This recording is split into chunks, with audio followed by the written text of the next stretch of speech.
ஹாலிடேஸ்னாலே அது நம்ம ஜிடி ஹாலிடேஸ் தான். GT Holidays, South India's #1 travel brand. முன்னாள் அமைச்சர் வேலுமணிக்கு எதிரான முறைகேடு வழக்கு தொடர்பாக நீதிமன்றம் அதிருப்தியினை தெரிவித்திருப்பதாக தகவல் வெளியாகியிருக்கிறது. அதாவது முன்னாள் அமைச்சர் மீது நடவடிக்கை எடுக்க தாமதம் என்று நீதிமன்றம் கருத்தினை பதிவு செய்திருக்கிறது. விவரங்களோடு செய்தியாளர் சுரேஷ் இணைந்திருக்கிறார். சுரேஷ், வணக்கம். முன்னாள் அமைச்சர் மீதான இந்த வழக்கு தொடர்பாக தற்பொழுதைய நீதிமன்ற கருத்தும் தொடர்ந்து உத்தரவிடப்பட்டிருக்கக்கூடியது என்னவாக இருக்கிறது?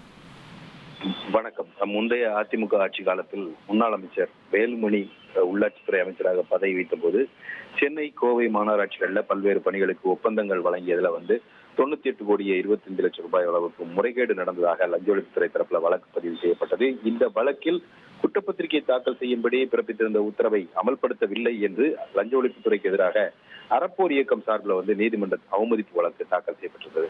இந்த நீதிமன்ற அவமதிப்பு வழக்கு நீதிபதி ஆனந்த் வெங்கடேஷ் முன்பு இன்றைக்கு விசாரணைக்கு வந்தபோது வழக்கில் குற்றம் சாட்டப்பட்ட மற்ற அதிகாரிகள் முன்னாள் அமைச்சருக்கு எதிராக வழக்கு தொடர அனுமதி பெற்ற நிலையில 2 IAS அதிகாரிகள், அதாவது கந்தசாமி மற்றும் விஜய கார்த்திகேயன் ஆகிய 2 IAS அதிகாரிகள் மீது வழக்கு தொடர்வதற்கு அனுமதி பெறுவதற்கு ஏன் இவ்வளவு காலதாமதம் என்ற ஒரு கேள்வியை நீதிபதி எழுப்பினார். மேலும் 2 IAS அதிகாரிகள் மீது வழக்கு தொடர அனுமதி கோரிய ஆவணங்கள் மீது பொதுத்துறை செயலாளர் 29 மாதங்கள் எந்த ஒரு நடவடிக்கையும் எடுக்காதது துரதிருஷ்டவசமானது என்றும் நீதிபதி தன்னுடைய அதிருப்தியை பதிவு செய்திருக்கிறார். தேர்தல்களின் போது ஆட்சிக்கு வந்தால் ஊழல் அமைச்சர்கள், அதிகாரிகளுக்கு எதிராக நடவடிக்கை எடுக்கப்படும் என அரசியல் கட்சிகள் கூறி வரக்கூடிய நிலையில எந்த ஒரு நடவடிக்கையும் இந்த விவகாரத்தில் எடுக்கப்படவில்லை என்ற ஒரு வேதனையை நீதிபதி பதிவு செய்திருக்கிறார். அதிகாரிகளுக்கு எதிராக வழக்கு தொடர்வதற்கு அனுமதி பெறாமல் வழக்கில் ஆதாரங்களை சேகரித்து என்ன பயன் என்று லஞ்ச ஒழிப்புத்துறைக்கு நீதிபதி கேள்வி எழுப்பியிருக்கிறார். இதன் காரணமாக இந்த வழக்கு என்பது விசாரணை நீதிமன்றத்தில் தொடங்க முடியாத ஒரு நிலையில் இருப்பதாகவும் நீதிபதி தெரிவித்திருக்கிறார்.